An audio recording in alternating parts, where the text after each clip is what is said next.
All right, y'all, welcome to the Scott Horton Show. I'm the director of the Libertarian Institute, editorial director of antiwar.com, author of the book Fool's Errand, Time to End the War in Afghanistan, and the brand new Enough Already, Time to End the War on Terrorism. And I've recorded more than 5,500 interviews since 2003, almost all on foreign policy, and all available for you at scotthorton.org. You can sign up for the podcast feed there, and the full interview archive is also available at youtube.com/Scott Horton Show. All right, you guys, introducing Andrew Quilty. You might remember he is an Australian journalist. He did the show, half a year ago or something like that, or a year ago, about CIA death squads killing innocent people, including children, in Afghanistan.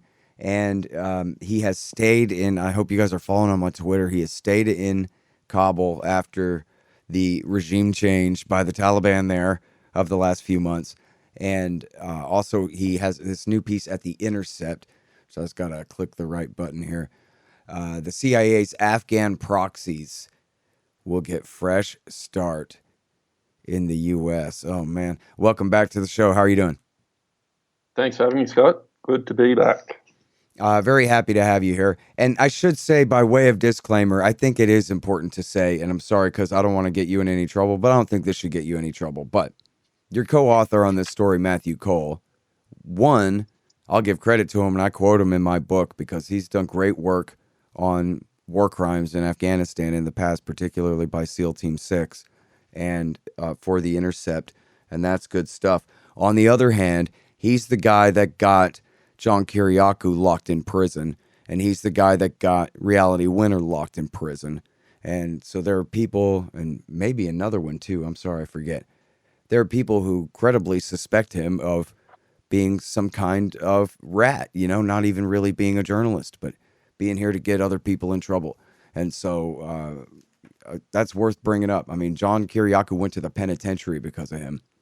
So anyway, great piece though. And I know that you must have been doing the lion's share of this work here from the position you're in there in Afghanistan. But before we talk about the CIA death squads here, and there's so much, but I think people really want to know, what is Kabul like now? What is Afghanistan like now in terms of just how totalitarian are these Taliban? Are they throwing women down the well, and are they, going completely crazy with power and acting like ISIS or the Khmer Rouge? Or, just how bad are the restrictions against women and girls going to school and having jobs and being out in public compared to before? And and journalists, I know you've been covering on Twitter the kidnapping and beating and persecuting of journalists. I don't know if maybe they've murdered some too, I think you said. So let us have it. Let us know what it's like there now, please, if you could, sir. Well, where to begin? Look, the short answer is no, they're not the Khmer Rouge yet. They have, however, started to, I should say their actions are starting to veer away from the words that they were purporting to plan to rule by before they came into power, and in the very early days that they gained power from the former Ashraf Ghani government. They ran a very, very successful public relations campaign, which was partly the reason why they were able to take the country back from the American-backed Ashraf Ghani government so quickly, and I should also add, with so little bloodshed. That's not to say there was You mean in terms of promising amnesty? Exactly. They had this commission, the Commission for Invitation and Guidance, for a long time, but it had been more or less dormant for years until very soon after the Doha Agreement was signed between the US, the Trump administration, and the Taliban on February 29, 2020.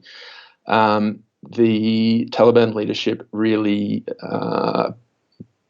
got that commission up and running and dusted it off, and put it into full effect. And from the very beginning, in fact, I remember reporting from the provinces early on, following the Doha Agreement, and hearing from low-level Taliban commanders how effective this this strategy they had to try and bring members of the Afghan National Security Forces over to their side.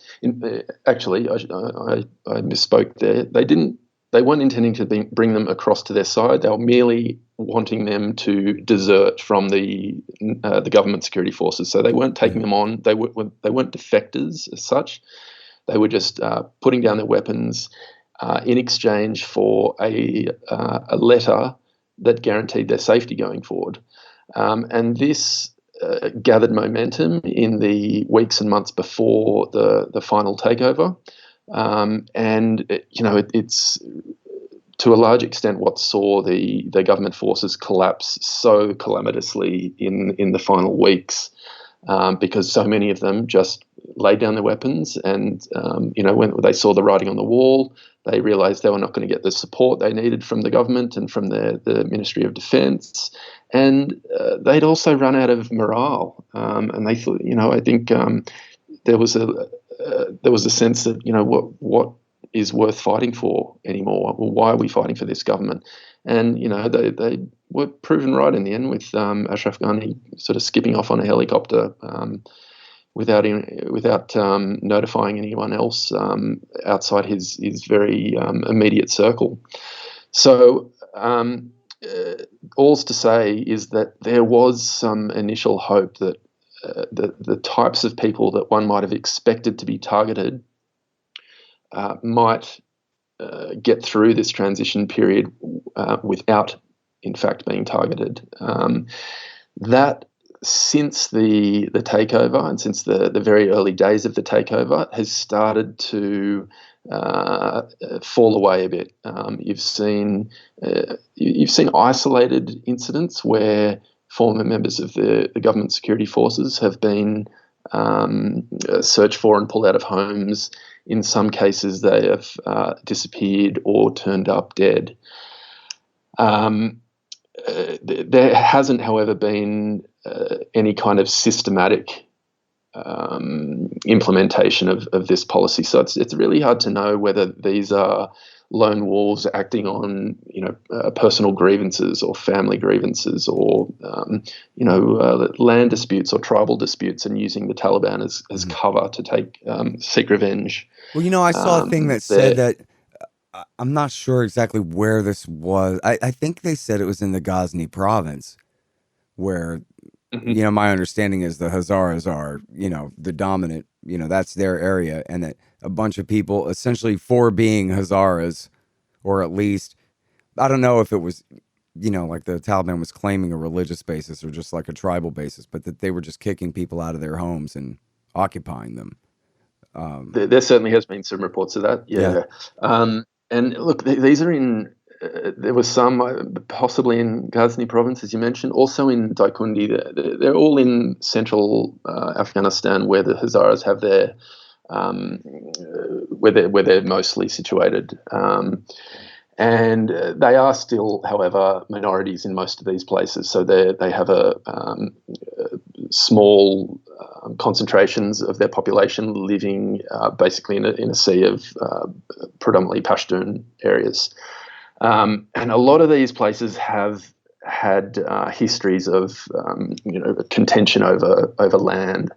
So I haven't done any reporting on this, so I'm hesitant to comment. But I do expect that these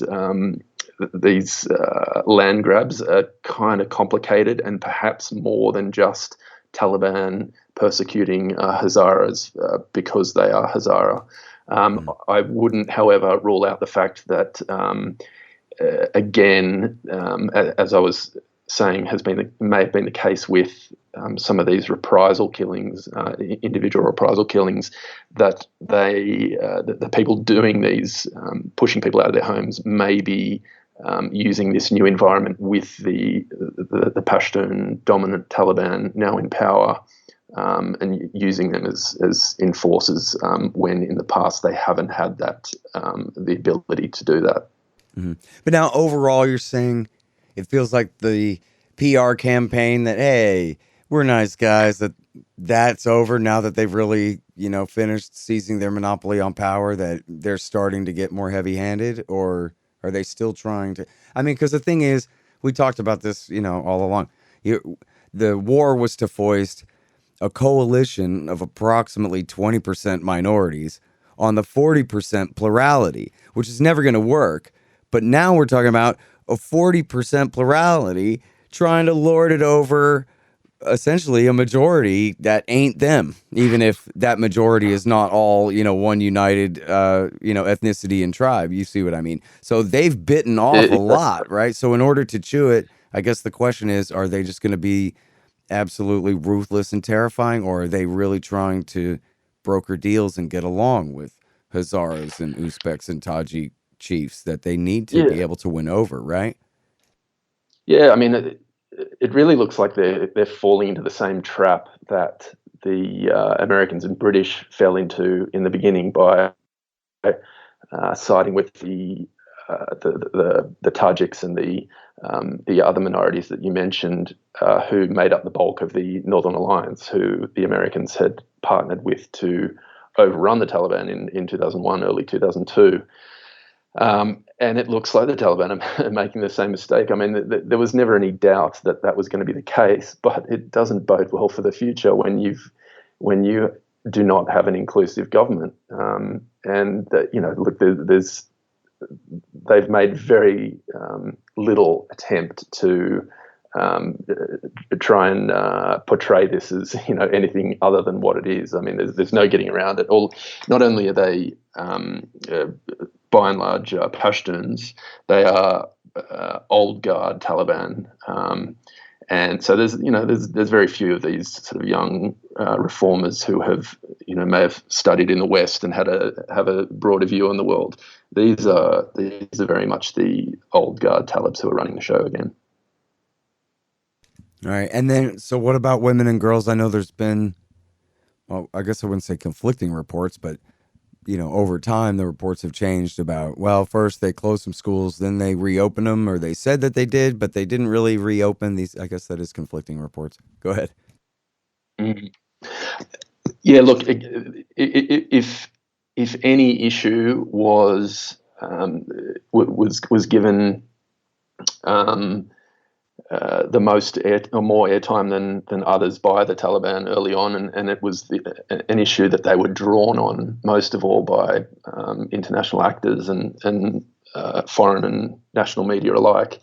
It was the issue of women's rights, and one of the real lightning rod issues, focal points there, is obviously the ability of girls to go to school. All along, the Taliban had said before they came to power, the Taliban said they will give women the rights that that the Quran gives them. They will give them the rights insofar as Sharia law allows it.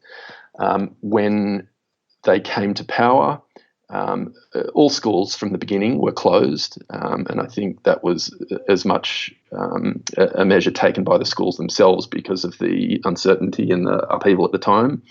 When schools went back, both boys and girls in grades 1 to 6 went back.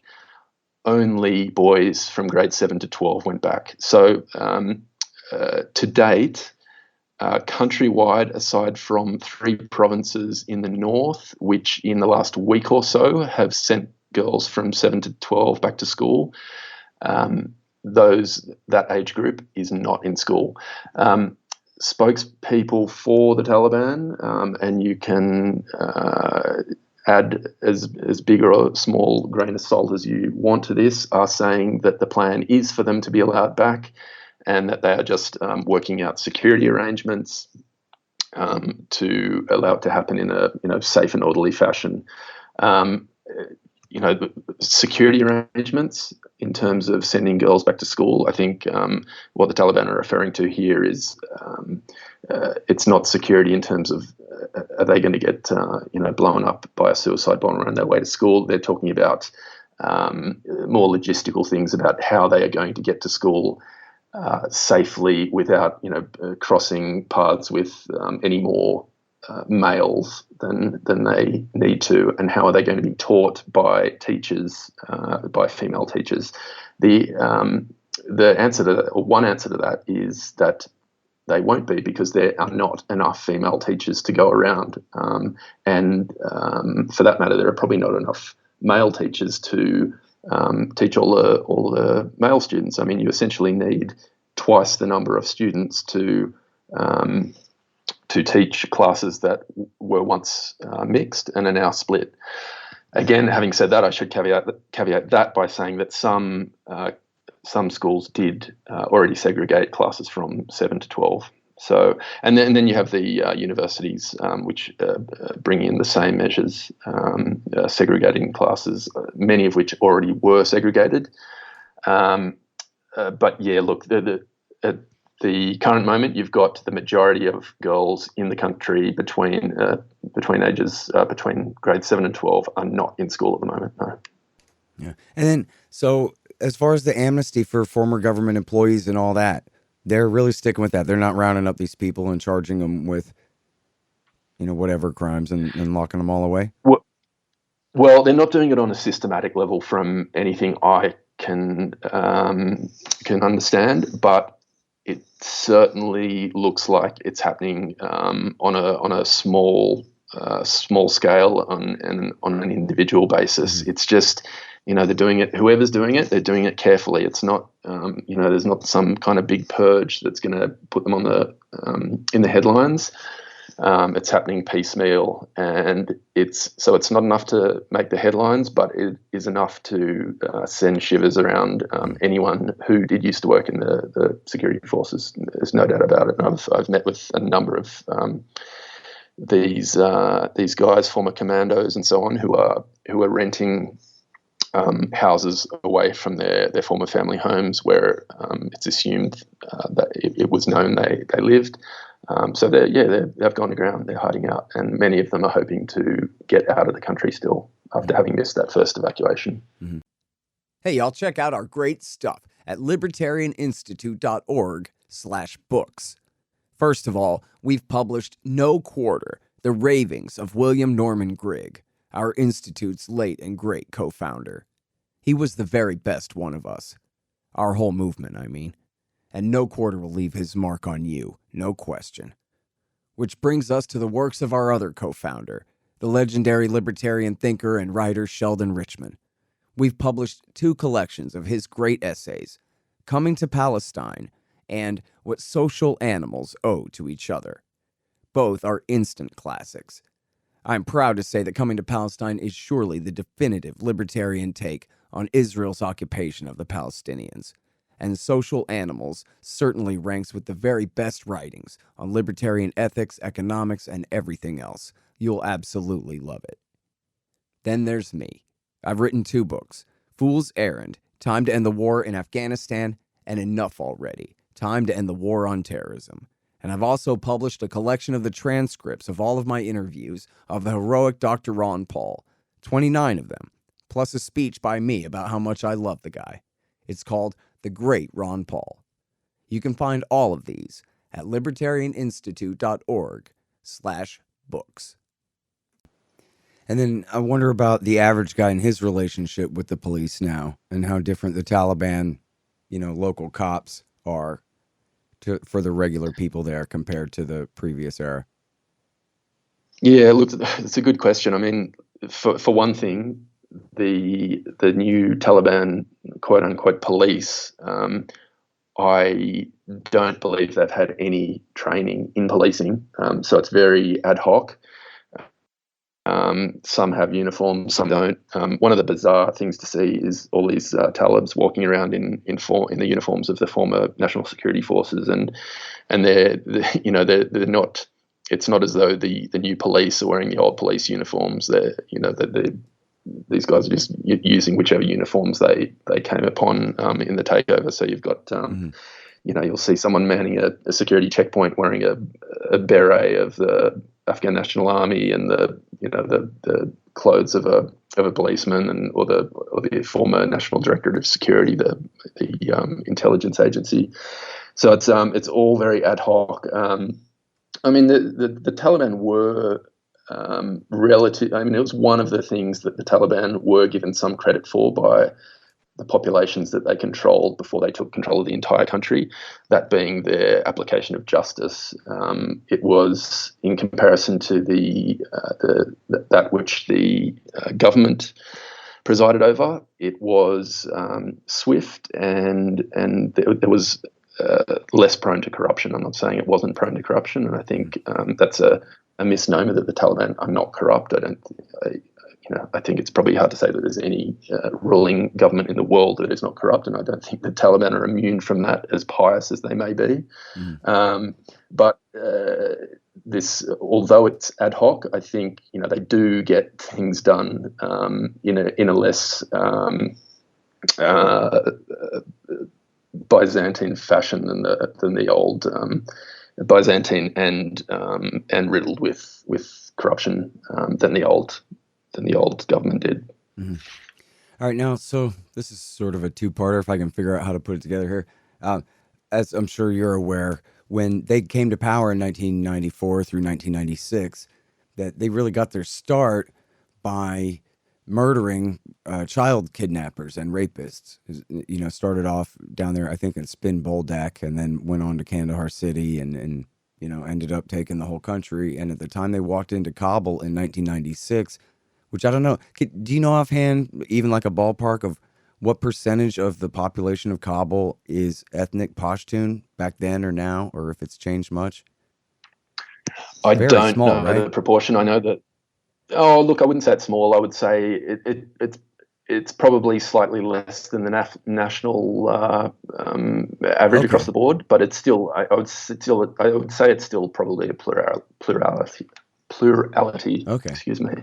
Well, and so in any case, when they walked into Kabul in 1996, they were greeted with flowers and candy, like Dick Cheney predicted for us in Iraq, because of how bad Massoud was, right? It wasn't that everybody was really happy to be taken over by a bunch of hillbillies from the South. It was just that, thank God they're getting rid of the last guy. And we saw a little bit of that here, at least, when they came in. Yeah. So I just wonder, I guess what I'm curious about is whether they have a reputation among regular people that, well, at least these guys are law and order and just not blatant kleptocrats and kidnappers and, the worst kind of warlords like America has propped up in power there for the last 20 years, in many cases anyway. I don't think they've entered Kabul this time with the open arms that they were last time. First of all, when they came last time, they were an unknown quantity, and the circumstances in Kabul had been far, far, far worse than they were when the Taliban arrived this time. I mean, they'd been through, several years of civil war with indiscriminate shelling on a daily basis. I mean, it was hellish. And then there was the warlordism and the checkpoints shaking people down and dragging women out of houses and cars and raping and murdering. It was hellish. And it's the Ashraf Ghani government and the Karzai government before him are certainly far from perfect, but they did, hold together some kind of functioning state in Kabul for the past 15 or more years. And a lot of people in Kabul did benefit in those years. And I think I would say the majority of people were not welcoming the Taliban this time in the way that they did last time. That's not to. I think Afghanistan is a broadly extremely conservative nation with a conservative cultural basis, and although there has been a lot of modernizing in the past 20 years, that it's hard to wipe that cultural basis out. And so there are a lot of people, I would say mostly men, older generations, who are happy to have this back, happy to have the Taliban back and, running the show and putting men back in the seat of power. Not only at the presidential palace, but in the homes and on the streets. As we saw with the election of President Trump in the US, it enabled a portion of the population to, act out the kind of fantasies that had always been lying dormant in years prior, because it was given some kind of legitimacy. And I think the same is happening here in Kabul, where you have these latent feelings and ideology and culture that didn't disappear in the last 20 years and will be readily bought back by a lot of people, not just the Taliban themselves. Kabul has had a very different experience in the last 20 years in comparison to the rural areas. And Kabul, there is no doubt, and Kabul's citizens are the ones who benefited most. So they are the ones who stand to lose the most in terms of the rights that they won and the freedoms that they enjoyed in the past 20 years, whereas a lot of those freedoms didn't really come to the rural areas, and certainly a lot of the benefits didn't come to the rural areas. So the change will be hardest felt in Kabul, there's no doubt about that. Yeah. And just as a parenthesis here, I'm sure you know this anyway, but it's just the great new piece from just a few weeks ago in the New Yorker called "The Other Afghan Women" by Anand Gopal, who, of course, is the author of the book "No Good Men Among the Living," which is one of the very best books that's ever written about the Afghan war there. And boy, is that thing eye-opening. You got to read that thing through the end, everybody, seriously. But now, so yeah, you really do. Just to interrupt, yeah. That's exactly the kind of dynamic that I'm referring to there, the urban versus rural dynamic, which Anand pulls apart incredibly well. And you know what? As long as we're at it, right at the same time that came out, there's a piece by Jack Murphy in Concerned Veterans. You can find it anyway. I interviewed him all about it, and it was all about the drone war in Helmand and in Kandahar, but I think particularly in Helmand in the Trump years. And he had all his sources were from the drone warriors themselves, and they were telling their side of the story of, man, they had us killing innocent people there so badly. And it's just the exact, it's the same story as Anand Gopal is telling, but from the robot's point of view. And it's madness. And the way anybody with something that looks like it might be a walkie-talkie antenna, zap. And on anyway.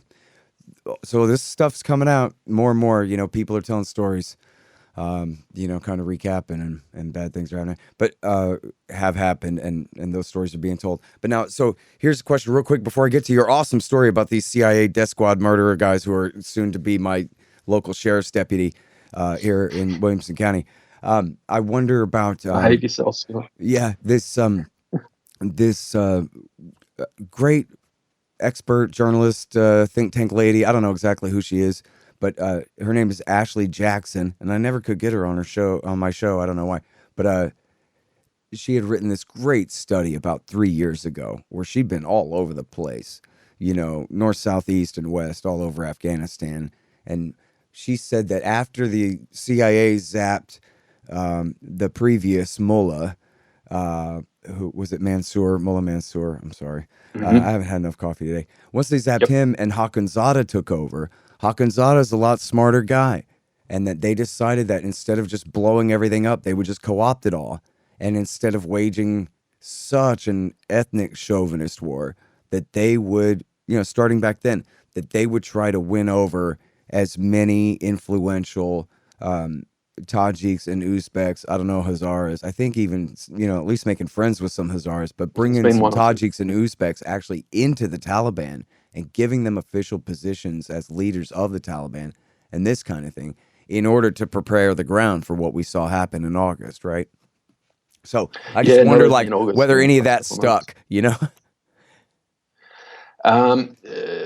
Well, I think it's undeniable. It was the north of the country where you have most of these minorities, particularly the Uzbeks and the Tajiks, that fell to the Taliban first. Right. After beginning in around May when when soon after Biden first announced the revised withdrawal time of, well, first it was September 11 and then August 31. It was, I mean, these provinces that were, they were the strongholds of Massoud and the Northern Alliance back in the day. We're talking about like Badakhshan and Takhar, and I mean, these were the Northern Alliance strongholds, and they were the first to go. I mean, it's incredible. And you saw Kandahar and Helmand, the former Taliban strongholds, they were among the last to go, and the ones that were fought over the most, that actually put up a fight. Whereas a lot of the provinces in the north, fell over with a few bullets fired.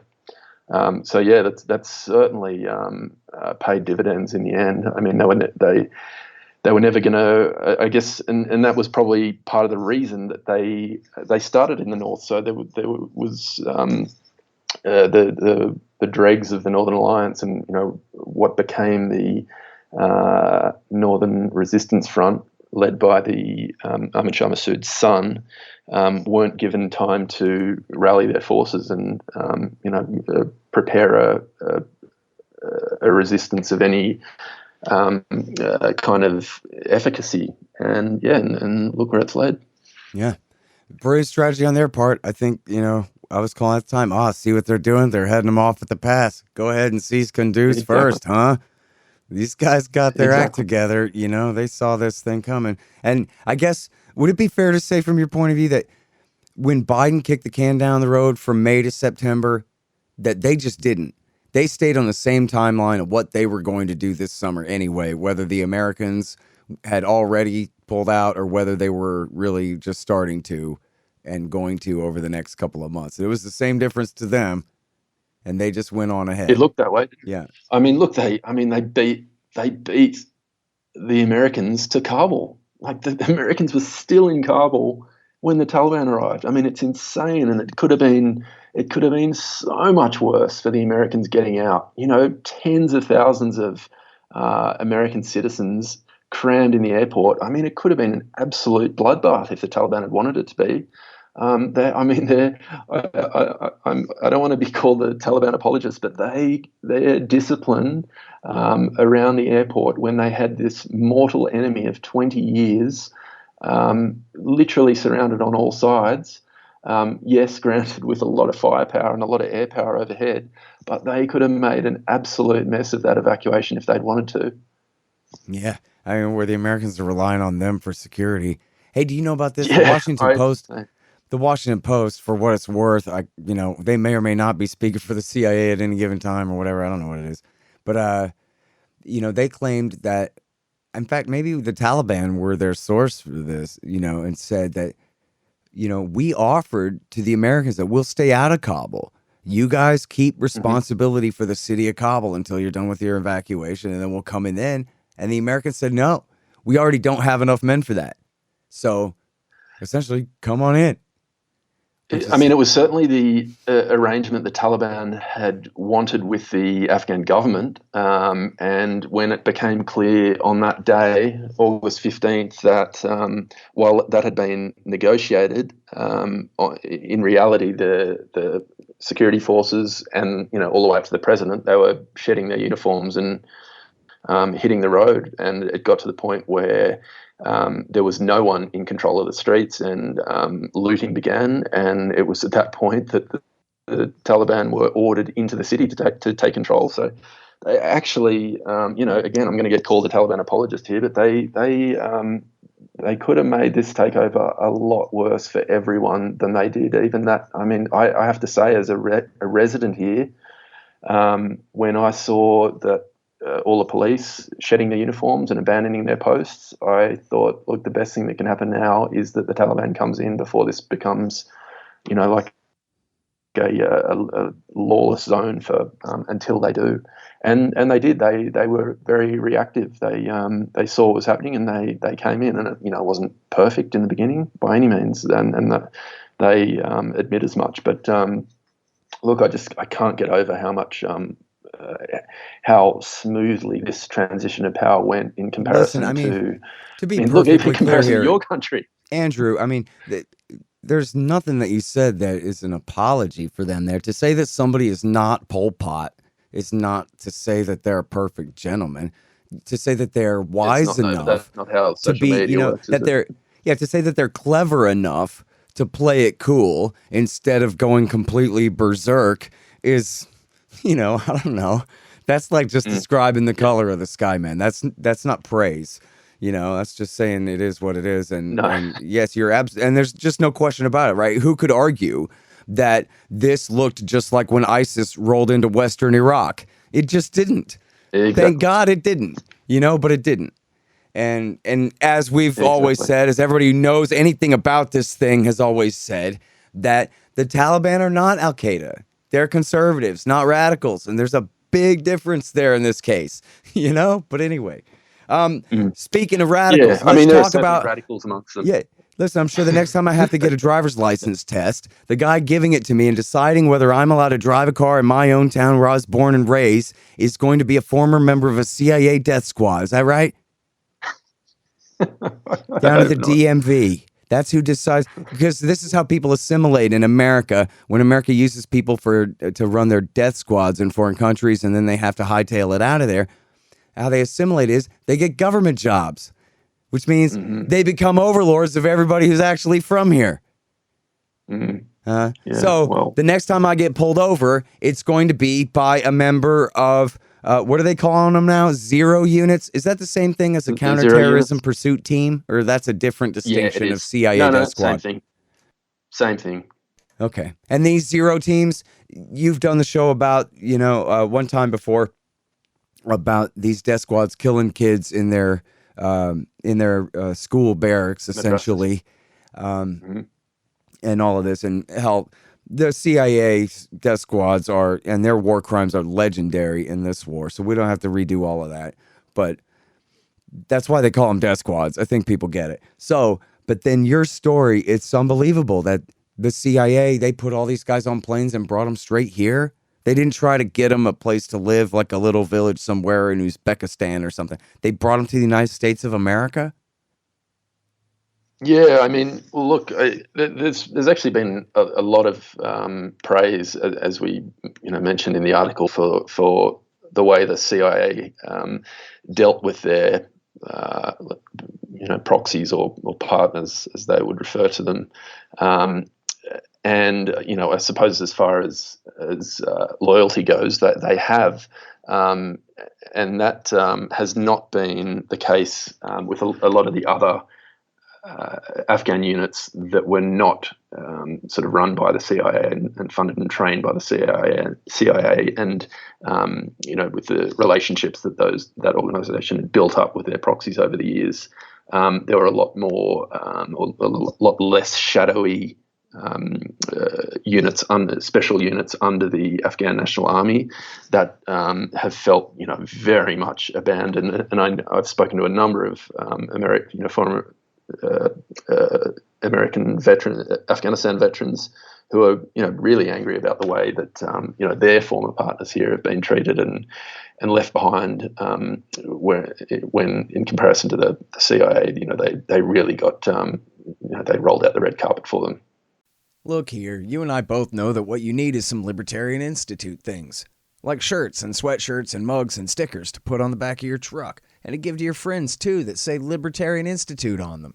So that everyone will know the origins of your oppositional defiant disorder and where they can listen to all the best podcasts. So here's what you do. Go to libertasbella.com and look at all the great Libertarian Institute stuff they've got going there. Find the ad in the right-hand margin at libertarianinstitute.org. libertasbella.com. You guys check it out. This is so cool. The great Mike Swanson's new book is finally out. He's been working on this thing for years. And I admit I haven't read it yet. I'm going to get to it as soon as I can. But I know you guys are going to want to beat me to it. It's called Why the Vietnam War, Nuclear Bombs and Nation Building in Southeast Asia, 1945 through 61. And as he explains on the back here, all of our popular culture and our retellings and our history and our movies are all about the height of the American war there in, say, 1964 through 1974. But how did we get there? Why is this all Harry Truman's fault? Find out in Why the Vietnam War by the great Mike Swanson. Available now. Yeah. All right. So, actually, you know what? I'm sorry, man. Let me go back one step. When there's the Taliban are providing security at the airport, their counterparts are the CIA counterterrorism pursuit teams, these zero units. They're also there providing security at the airports. They're on the American side, obviously there, but they're sort of working together to vet everyone. But then there's a story, I'm sure you heard about this, at least from reading, watching the BBC on Twitter. At the very least, you must be familiar with the accusation that after the suicide attack, that somebody on the wall, and some said the CIA death squads, their mercenaries, opened fire on the crowd. And one doctor described a bunch of people had, downward sloping gunshot wounds to their upper chest area and their heads and this kind of thing. And so I wonder if you know anything more about that, if you ever heard anyone confirm that and say that, yes, I saw that happen. Because, originally they even said it was 2 suicide bombs because 175 killed. That's a lot. And then they said, oh, no, what it was after a suicide bomb. Then the bad guys also broke out in machine gun fire. But then there were no bad guys with machine guns to point at. So then the question was like, was it the good guys with machine gun fire? Yeah, look, the jury's definitely still out. It's bizarre actually how little reporting's been done on this, and I think there was so much going on at the time that and all the news agencies here, I mean myself included, were so overwhelmed with what was going on. But yeah, it's there's definitely a gap in the reporting there. My understanding is that the zero units were not anywhere near this particular gate at the time, that they were controlled by conventional forces from the US and other coalition countries. And look, the anecdotal evidence would certainly suggest that there were at least some people who were killed by coalition forces, yes. And that may have been these same guys. No, I don't think it was. I don't think these zero units were anywhere near that gate. Oh, okay. They were on, as far as I know, they were on a diagonally opposite gate, a couple of miles away. I'm sorry. I get you. Yeah. And you know what? I heard you say that, but then I got an email and it broke my brain apparently, and I forgot that you said that. Okay, so all right. Well, hopefully we'll get some more journalism on that aspect right there. I mean, that's an important story in itself. But now, so could you tell me, where did you get the number 7,000 from? Did they admit that? They said, yeah, we brought 7,000 CIA guys, assets. That was Matthew Cole's reporting. Okay. So I don't know where he got that.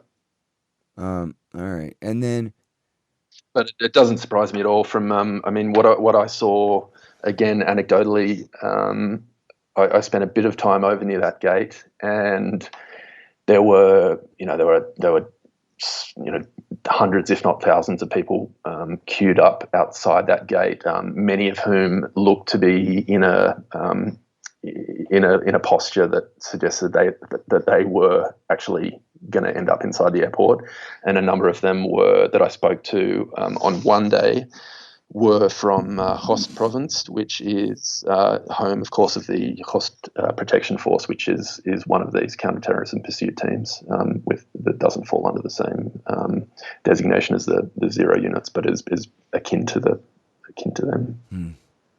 And then he also just links to the Post and the Hill in their reporting that, as the Post puts it, there were 20,000 Afghan quote-unquote partners and their relatives brought here, which he points out would be a third of the 60,000 Afghans that they've taken in overall. So 2/3 of them, I guess, would just be random civilians, they're saying.